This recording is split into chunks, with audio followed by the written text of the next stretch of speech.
Welcome to student dictation. Dictation 5 second बाद शुरू होगा। Ready start. राजधानी दिल्ली में डकैती के दौरान एक बुजुर्ग महिला की हत्या की जो घटना सामने आई है उससे यही लगता है कि पूर्णबंदी की सख्ती में ढील के बाद एक बार फिर अपराधियों का मनोबल बढ़ने लगा है।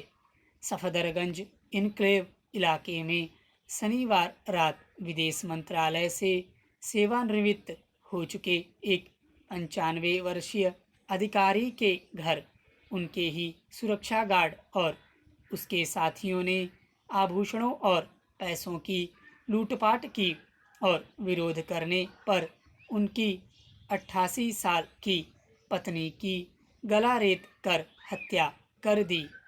निश्चित रूप से इस घटना को अंजाम देने वाले लुटेरों के भीतर यदि कोई डर नहीं था तो उसके लिए कौन जिम्मेदार है? पुलिस की सुरक्षा व्यवस्था से लेकर सामाजिक सहयोग तक के मामले में ऐसा कौन सी स्थिति बन रही है कि 4 लुटेरे किसी बुजुर्ग दंपति के घर में घुसकर इतने बड़े अपराध को अंजाम देकर भाग जाते हैं।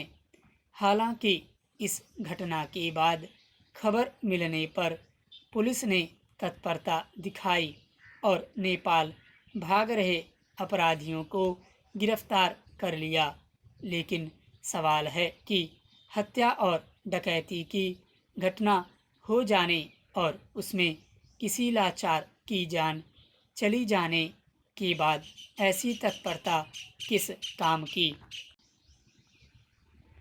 गौरतलब है कि दिल्ली पुलिस के तहत एक अलग प्रकोष्ठ है जिसके तहत पंजीकृत बुजुर्ग सदस्यों की देखभाल के लिए समय समय पर पुलिसकर्मी घर जाकर उनकी सुरक्षा की स्थिति के बारे में हालचाल लेते रहते हैं। पीड़ित बुजुर्ग दंपति भी दिल्ली पुलिस वरिष्ठ नागरिक योजना के तहत पंजीकृत थे और पुलिसकर्मी कभी कभी उनके घर जाते थे। सवाल है कि इसके बावजूद डकैतों को इस घटना को अंजाम देने का मनोबल कहां से आया?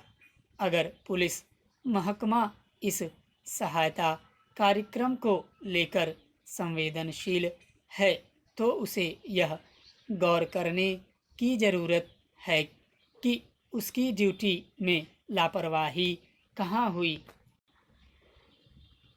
सवाल यह भी है कि रात 8-9 बजे ही आसपास सभी लोग इतने बेखबर कैसे हो गए कि किसी को इतना सब कुछ होने की भनक तक नहीं लगी। निश्चित रूप से यह एक आपराधिक घटना है और इस मामले में कार्रवाई पुलिस को ही करना है, लेकिन सच यह है कि पुलिस की कोताही से लेकर समाज के तेजी से बदलते स्वरूप ने शहरों महानगरों में रहने वाले बुजुर्गों के सामने बहुस्तरीय समस्याएं पैदा की हैं। अपराधियों और अपराध की घटनाओं की रोकथाम में पुलिस की नाकामी के साथ साथ एक अहम पहलू यह भी है कि समाज में छोटे परिवारों के चलन की वजह से हमारे बुजुर्ग कई तरह की त्रासद मुश्किलों का सामना कर रहे हैं। ताज़ा घटना में पीड़ित बुजुर्ग दंपति घर में अकेले रहते थे। उनके 2 बेटों की मौत हो चुकी है और उनके बाकी पारिवारिक रिश्तेदार अमेरिका में रहते हैं।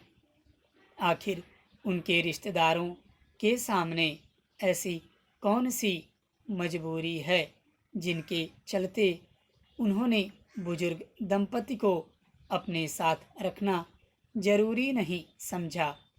ऐसी स्थिति में बुजुर्ग आखिर अकेलेपन की मुश्किलों से लेकर किस किस तरह के संकट का सामना कब तक कर सकते हैं। कानून व्यवस्था सुनिश्चित करने और सुरक्षा मुहैया नहीं करा पाने की जवाबदेही पुलिस की है, लेकिन खुद को आधुनिक बताने और दुनिया को मुट्ठी में करने वाले लोगों को यह सोचने की ज़रूरत है कि उनके भीतर अपने ही बुजुर्गों के प्रति इतनी संवेदनहीनता कहाँ से आती है कि वे उन्हें 80 या 90 साल की उम्र में भी बेहिचक अकेले और असुरक्षित छोड़े रहते हैं। स्टॉप।